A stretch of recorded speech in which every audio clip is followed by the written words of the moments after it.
Hi readers, I'm Mr. Patrick, And I'm Mrs. Chrenka. and we are going to talk about some of our favorite books from recent memory. Absolutely. I have a book called Soar by Joan Bauer. Joan Bauer is kind of a veteran in the young adult book field. She's been around a long time. Yep.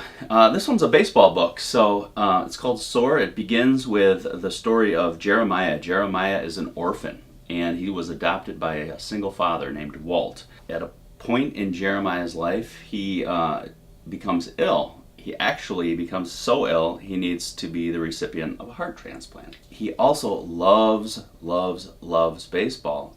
That's why you like this book so much. He is no longer able, with his new heart and his illness, he's no longer able to play baseball. He's such a student of the game, and he knows the game so well that he still wants to participate.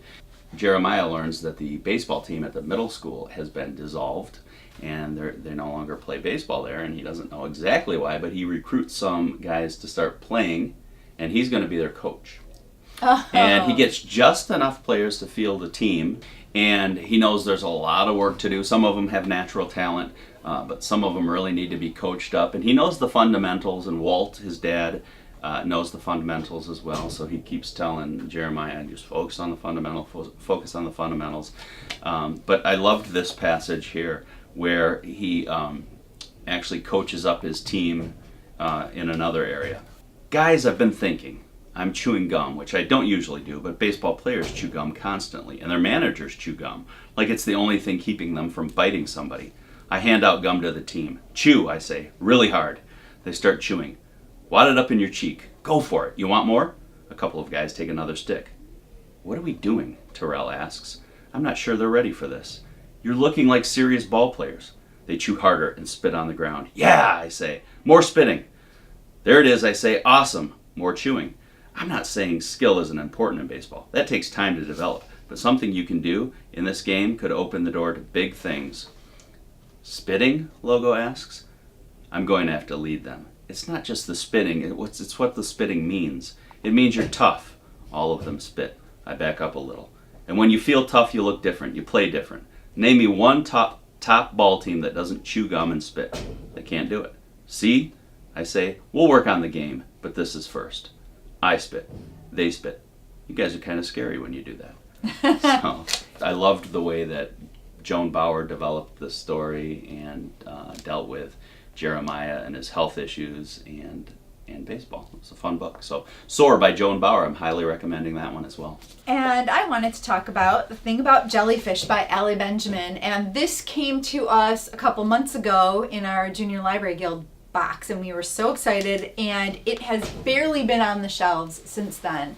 It's a story about Susie and her best friend Franny, and they've been thick as thieves since they were little. In fact, they met in swimming lessons when they were little. They move up to middle school. Susie doesn't understand why Franny is interested in like the clothes that she's wearing and the clothes other people are wearing and all that kind of stuff. She knows her friend is a good person. She wants to stick by her, and there's a little bit of tension there. I want to read a piece so you can kind of see what goes on when Susie is at the lunch table. And, you know, lunch is like a middle school mosh pit, I guess I would say. Lunchtime is where it all goes down. And this is Susie trying to fit in with Franny's new friends at the lunch table. So I ask, why would you want to sweat more anyway? Molly doesn't answer, but Aubrey leans over to me and says very slowly, as if it's obvious, it makes her pants fit better. I try again.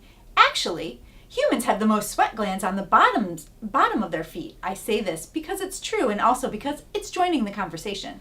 Molly looks at me and raises a single eyebrow. That's how I know I said the wrong thing. I try again. Did you know that sweat is sterile when it comes out of your body? Molly presses her lips together and her nostrils flare ever so slightly. It's kind of like pee, I said. Everyone thinks pee is so gross, but it's actually totally clean. The table gets very, very still. Some people even drink their own pee, you know. I notice that Jenna's hand, which has been about to put a piece of popcorn in her mouth, is frozen in midair. Jenna looks at Molly, Aubrey looks at you, then at Anna. Nobody looks at me. You kind of can feel the tension with the middle school girls there, and Susie's trying really hard. unfortunately, things like this keep happening. Susie and Franny drift further and further apart, and before they can reconcile, Franny dies. And this actually happens in the very beginning of the book. You know it from the very beginning. She drowns in the ocean. And Yeah. Susie's looking for meaning. She doesn't feel that this could possibly have happened to her friend who was a fabulous swimmer, and she was looking for meaning and looking for a reason that this could have happened. She lands on the information that jellyfish, because of global warming, jellyfish, the area that jellyfish can be